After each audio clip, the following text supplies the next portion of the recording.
people start to talk about my likelihood of dying from this, and they try to say, oh, well, 99.9% of people survive. I don't, I don't know what 99.9 comes from.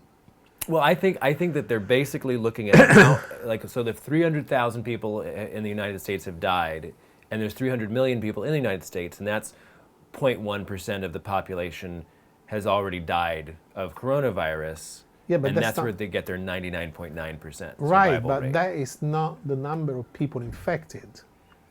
So But they've survived. yeah, but you can't die. You know, if I don't go on a plane, I'm not gonna die of a plane crash, right? Right. So so when you count, you know, deaths from plane crashes, you count the number of air passengers, Right. right? So what's the current estimate of how many Americans have actually been infected by coronavirus at this point? I think that right now we're looking at approximately 10% of Americans. Could be a little bit more, possibly. Could be a little bit less, could be a little bit more.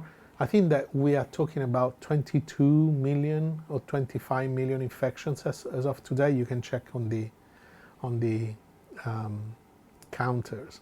Right. So if you had 300,000 deaths out of 22 million infections, that's more like 1%, 1.5%. Right. Right? It's certainly not 99.9% Survival. survival. Right. And then again, we keep forgetting that out of that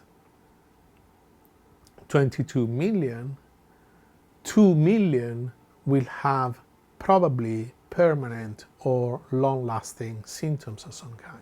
Right.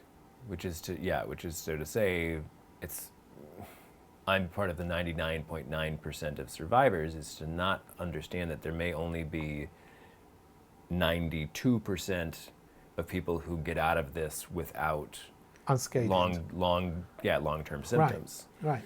They fully recover.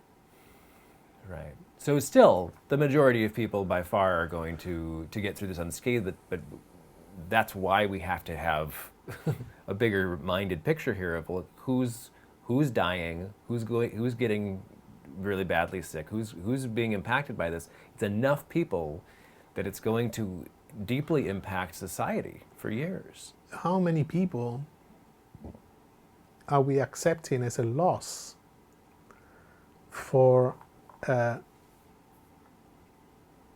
infection that could be, if not preventable, containable?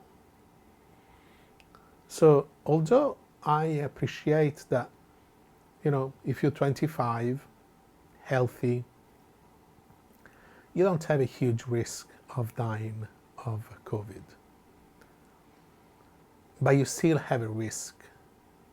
But also, for every person that you are in touch with when you have COVID, you will probably affect at least 1 in 10 of them in a significant way. So by not wearing masks, for instance, you will certainly infect at least 1 in 10 people. By wearing a mask, you will probably infect still some people, but it's going to be more like 1 in 50, 1 in 100. So to me, it's a question of, where do you draw the line? Do we draw the line at the 70-year-olds? Do we draw the line at people with existing comorbidities? And again, we're talking about the US here, where approximately half of the population has comorbidities, Right, of some sort. Do we draw the line at 40-year-olds that kind of actually are dying from this in vast numbers? You know, 1/3 of the deaths are below the age of 55. So it's not wanting to look at the big picture and just wanting to focus on what is convenient to fulfill your narrative here.